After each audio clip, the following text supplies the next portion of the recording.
Trauriges Thema, Sie sind selbst schon mal Opfer von Rassismus ja geworden. Vini Junior jetzt im Spiel Real gegen Benfica.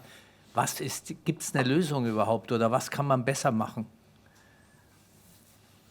Ja, ein schwieriges Thema natürlich.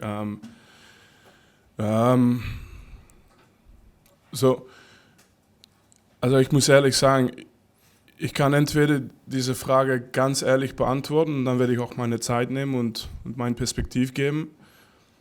Aber dann werde ich danach auch keine sportliche Fragen mehr beantworten, weil ich finde, das gehört nicht eigentlich zusammen in diese einen Moment. Also wenn ich diese Frage beantworte, dann werde ich auch das als letzte Frage nehmen. Ja, machen wir die letzte Frage zu dem Punkt, weil es ja auch diesmal auch um Spieler geht, nicht nur um Publikum.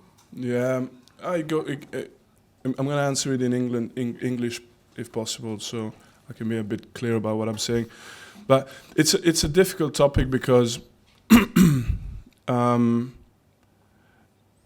I think it happens in this day and time anyway, where these type of topics are even more difficult to discuss, it seems, than it used to be in the past, you know. So you have on one side, because I watched the game live, I tried to watch the Dortmund game, but it was on Prime apparently, so I didn't have the right thing. So I ended up watching Madrid and Benfica, and I was really intrigued by the game, you know. So I saw it happen live, and then there's a couple of different components to this story. There's what happens on the pitch. Second, there's what's happening with the fans as well.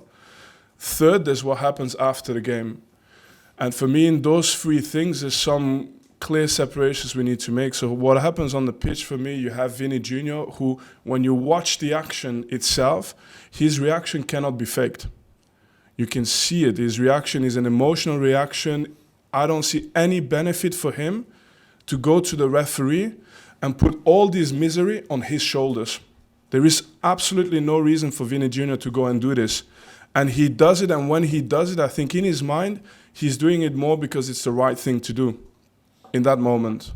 So he goes and does it, and next to him you have Kylian Mbappe, who normally always stays quite diplomatic and on every side, and Kylian Mbappe is really clear about what he heard and what he saw, and is even more clear after the game when he speaks about it. So all of this happens, but then of course you have a player who's hiding what he's saying in his shirt.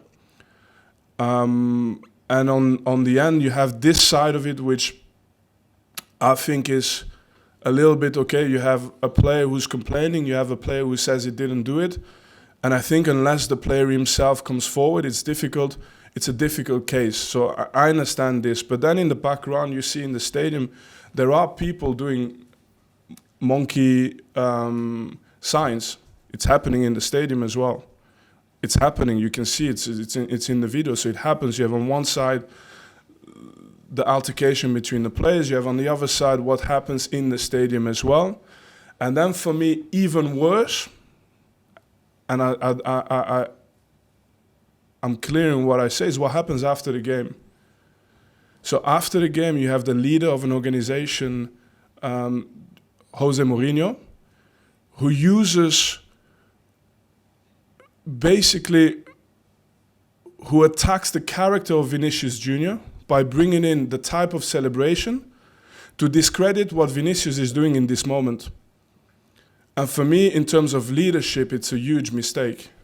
And it's something that we should not accept. So I'm very clear on that. On top of it, he mentions the name of Eusebio. To say that Benfica cannot be racist because the best player in the history of Benfica is Eusebio. You know what black players had to go through in the 1960s? Was he there to travel with Eusebio every away game? When he went to every place in Europe? Probably at the time, because my dad is a black person from the 1960s also who made his way. Probably at the time, the only option they had is to be quiet and to say nothing and to be above it and to be 10 times better, to get a little bit of credit and people say, actually, he's good. That's Eusebio's life, probably. And today to use his name to make a point about Vini Junior, who's actually finally in a situation where he can say something about it. There's a lot of players who play in different leagues, still in Europe, who don't have a voice. There's players today in Hungary, in Bulgaria, in Serbia. If something happens to them and they are black players, they have zero chance to have any kind of support. Vini Jr. at least is in a situation where a lot of people have made it possible for him to take this moment and to protest in this moment. You know, and then I'm thinking how it is that you can, so it's a difficult thing for me to speak about because, to be honest, in many ways, and I say it very honestly, I don't actually fit in what I see today in the world that is happening in the world. Me personally, I don't see my place in a lot of the things that are happening in today's world. I really don't. So I don't want to be a part of one group. I don't want to be a part of the other group. But if I see the situation with the player, I would like to see a situation where my dream is that at the end of the situation, if it is true that the player from Benfica said something as bad as what he said, I would love a situation where there's still a room where somebody can apologize and say, I'm sorry, I made a mistake. And this has an impact on the sentence as well. So the sentence should be A or B. But if you admit that you've made a mistake, there should be an opportunity as well to say that, hey, nobody's perfect. This is also a good step, you know? But we are taking away all these options because we are creating left or right and black and white, and you have to be on one side or on the other side. And actually, the one thing you can't do is punish someone unfairly. And the one thing you can't do is dismiss a person and attack the character of a person who's complaining about something he experienced and something that must be very painful to that person. So there's something that needs to happen, but and I'm just thinking, I'm sorry I'm going on this, but I'm just thinking, you know, when José Mourinho is doing the knee slide at Old Trafford, when he goes because he attacked the celebration of Vini Jr., when he goes to the fans in the semi-final Inter Milan against Barcelona, and he goes in front of the Barcelona fans and does his celebration, when he plays against Sevilla with AS Roma, and in that moment he's fighting with the referees, and the referees have to go under protection, leave the country under protection after that game. In that moment, if someone was racist to Mourinho, I would have hoped that all of us would say, stop, it doesn't matter his celebration. Let's listen to what he has to say.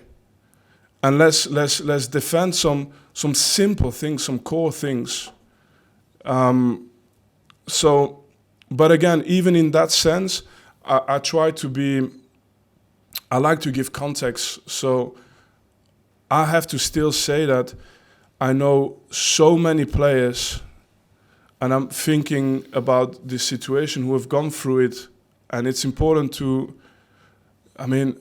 it's happened to Eto'o, to Samuel Eto'o, it's happened to Mario Balotelli so many times. Okay, so it was their celebration as well? Okay, maybe there were some characters with personality. What if it happens to Patrick Vieira? What if it happened to me? You know, 20 years ago I was in Sevilla. And then we're going to say, oh, it was 20 years ago. Okay, I was in Betis Sevilla. I was there with Cheikh Tiote. Cheikh Tiote is a player from Newcastle who died with a heart attack when he went to China. An unbelievable person, like a heart of gold. Both of us were 18, 19. We go to this game and you have the Betis Sevilla fans going on the fences, singing Ku Klux Klan, doing monkey chants, going on the fences like monkeys. And we played a game. I was happy to score a goal in that game as well because of this.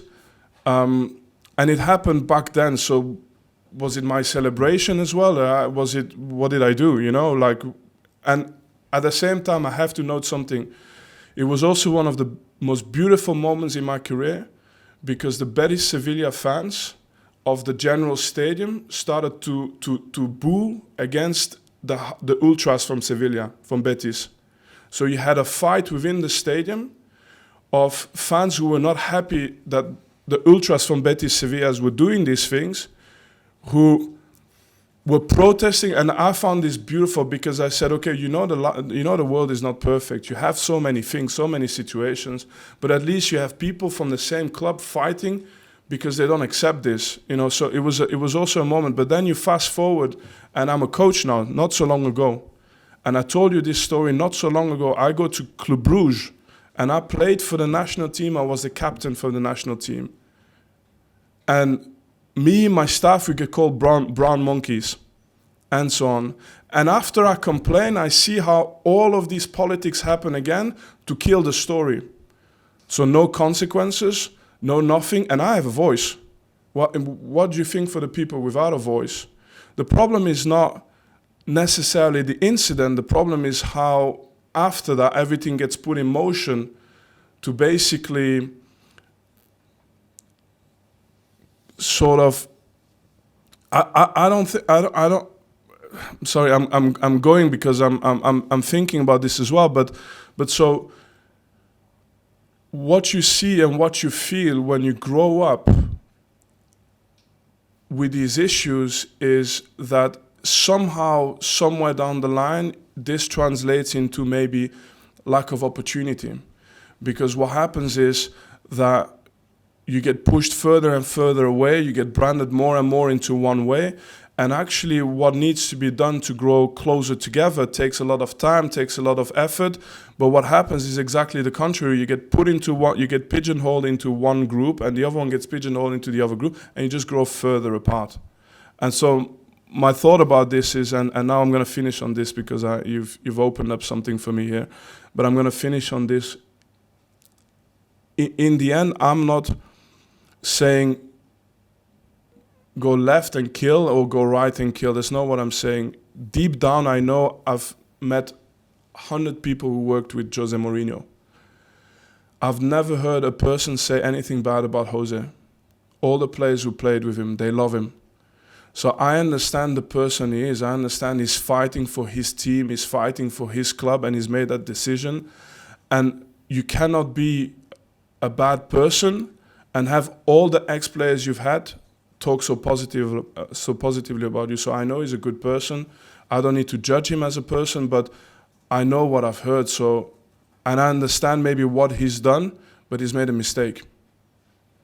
And it's something that hopefully in the future won't happen like this again, and that we can move forward and grow and hopefully yeah, I mean, look at the things that we can do together rather than the things that always constantly separate us. Yeah. You're touched very. Okay. Thank you very much. Yeah. So thank you. Danke, Vinny. Okay. Bis morgen.